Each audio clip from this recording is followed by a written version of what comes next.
Baby chicks, adorable, right? But if you don't set up their brooder the right way, you're in for a world of stress, mess, and possibly chick chaos. Too hot, they'll overheat. Too cold, they'll pile up and could suffocate. Wrong bedding, leg issues. Bad water setup, drownings. But don't panic, I've got you. Follow these simple steps and you'll have happy, thriving chicks from day one. Let's do this. So step 1, what is a brooder? Think of a brooder as your chick's first home. A warm, safe place where they can thrive until they're fully feathered, around 6 to 8 weeks old. Your brooder setup should include the following: a heat source, safe bedding, fresh food and water, and enough space to move around. So let's talk about heat sources. Temperature guide: 95 degrees the first week, and then decrease it by 5 degrees weekly until they're fully feathered. So heat options: number 1, brooder plate. This is by far the best choice. It mimics the mother hen, it's safer, and doesn't disturb their sleep cycles. Number 2 is a heat lamp. Works, but riskier. Always secure it properly to prevent fire hazards. Use a red bulb to help avoid sleep disruption. Tips: watch for your chick's behavior. If they're huddled up together, they're too cold. If they're spread out away from the heat source, it's too hot. Moving freely, just right.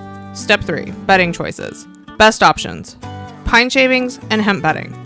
Pine shavings, classic, absorbent, controls odor, more economical. Hemp bedding, super absorbent, low dust, lasts longer, a little bit more expensive. Avoid cedar shavings and newspaper. Cedar shavings create toxic fumes that can cause respiratory issues in the chicks, and newspaper can get really slippery, injuring your chicks and causing split leg. Pro tip: start with puppy pads for the first few days to monitor droppings and prevent chicks from eating the bedding. Step 4, food and water essentials. What to feed? Starter feed. It's 18 to 20% protein. It's going to promote strong growth and feather development. Waterer tips: use a shallow waterer to prevent drowning and keep water fresh and clean daily. Step 5, choosing the right brooder setup. Different brooder options and what works best. Plastic totes, cheap, easy to clean, limited space as chicks grow. Pop-up dog kennel. This is our setup.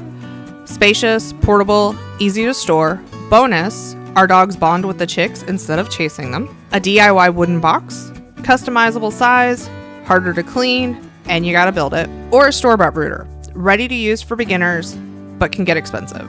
Step 6, giving your chicks room to grow. Rule of thumb: start with 1 square foot per chick. As they grow, expand their space to avoid stress and overcrowding.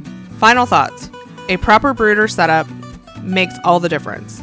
Keep them warm, fed, hydrated, and comfy, and you'll have happy, healthy chicks in no time. Want more chicken keeping tips? Subscribe to Rooted at Modern Life and follow along as we raise our newest flock.